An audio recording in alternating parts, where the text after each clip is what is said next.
Bapak-bapak dan ibu-ibu yang dimuliakan Allah, salat subuh berjamaah ini ikut vitamin untuk jemaah Miftahul Jannah supaya kedepannya lebih bersemangat. Dalam sebuah hadis, apa kata Rasulullah? Allahumma barik li ummati fi bukuriha. Ya Allah, berkatilah umatku di pagi hari.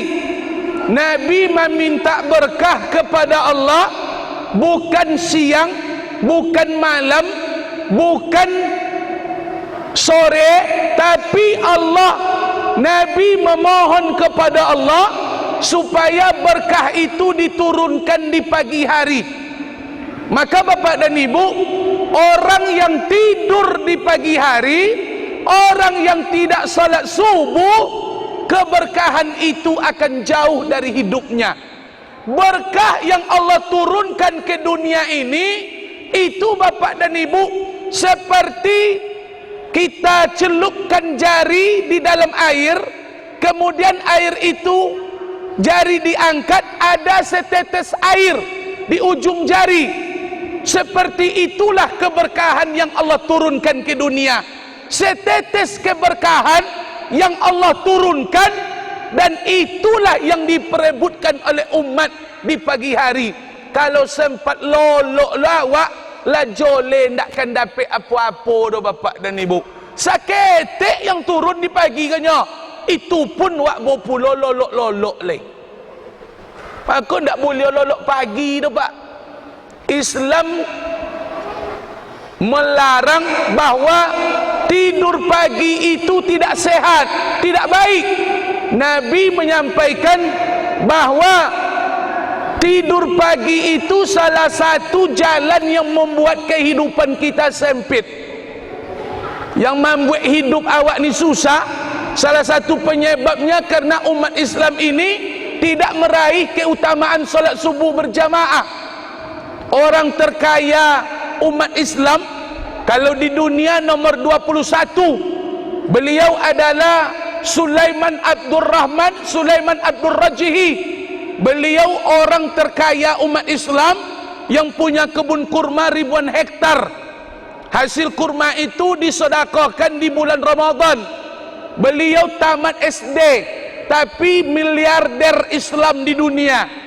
Apa yang membuat umat Islam ini susah? Apa yang membuat umat Islam ini rezekinya macet? Kata beliau, kalau ingin rezeki kalian lancar, maka jangan tidur setelah salat subuh. Umat ini akan susah, umat ini akan datang masalah yang bertubi-tubi karena umat Islam ini melewatkan salat subuh berjamaah bapak dan ibu. Makanya sesuai dengan doa Nabi, Nabi mohonkan keberkahan untuk umatnya di pagi hari, maka yang mendapatkan keberkahan itu adalah orang-orang yang bangun meraih keutamaan salat subuh berjamaah. Ternyata orang yang meraih keutamaan salat subuh berjamaah, salah satunya adalah Allah berikan dia keberkahan di pagi hari. Apa yang kita lakukan, insya Allah di pagi ini Allah jadikan hal itu sesuatu yang bermanfaat dan akan memberikan kesenangan, kebahagiaan bagi kita di kehidupan selanjutnya. Bapak-bapak dan ibu-ibu yang dimuliakan Allah, Imam Ibn Qayyim di dalam kitab Zadul Ma'ad yang membuat umat Islam ini rezekinya macet, salah satunya tidur pagi. Tidur pagi itu tidak baik, baik dalam kesehatan atau di dalam bentuk rohani. Kesehatan mengatakan bahwa orang yang tidur pagi itu bisa terkena penyakit kuning bapak dan ibu. Orang yang tidur pagi itu terkena penyakit kuning. Penyakit kuning ini penyakit yang mungkin tidak ada dalam daftar penyakit di rumah sakit. Cuman penyakit ini berbahaya. Kurang tidur, mata menguning, wajah menguning, badan menguning. Makanya bapak dan ibu, orang yang tidur pagi ini berbahaya. Yang dikhawatirkan nanti penyakit kuning. Bulan puasa terkadang kita sering tidur setelah sahur. Ini masalah problem. Kalau bisa setelah sahur itu jangan tidur. Setelah salat subuh ini jangan tidur. Jangankan tidak salat subuh, yang tidur setelah salat subuh pun mendapatkan masalah dalam hidup bapak dan ibu. Jangankan tak salat subuh le, nan tidur sudah salat subuh bermasalah, apa lain nan tak salat subuh le. Cuba bayangkan. Maka nan muda-muda jangan sampai le tak soto salat subuh le. Susah hidup awak. Setan kencing di telinga orang yang tidak salat subuh. Salat yang paling berat itu salat subuh. Makanya orang munafik tak sanggup dia mengerjakan dua salat. Salat Isya berjamaah, salat subuh berjamaah.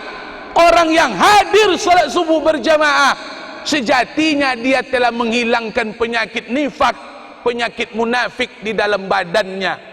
Makanya bapak dan ibu yang dimuliakan Allah, kalau ingin negeri ini tambah maju, tambah hebat, anak-anak muda di desa ini tambah luar biasa, program salat subuh berjamaah ini jangan sampai luntur, jangan sampai menurun, sebab ini adalah salah satu jalan permula agar kampung kita menjadi kampung yang diberkahi oleh Allah Subhanahu wa taala. Bapak-bapak dan ibu-ibu yang dimuliakan Allah, orang yang hadir salat subuh berjamaah, apa kata Rasulullah? Man shalla subuhi fi jama'atin, man shalla subuha fi jama'atin, orang yang salat subuh berjamaah, fahuwa fi zimmatillah, orang itu berada dalam lindungan Allah Subhanahu wa taala. Yang hadir salat subuh berjamaah, hidupnya hari ini berada dalam delegasi perlindungan Allah Subhanahu wa taala. Tidak ada perlindungan yang lebih hebat melainkan perlindungan yang diberikan oleh Allah Subhanahu wa taala. Harta nak aman, pangkat jabatan nak aman, keluarga nak aman, kebun nak aman, awak nak sehat, carilah perlindungan Allah. Sehebat-hebat menyimpan harta, harta kadang-kadang juga hilang bapak dan ibu.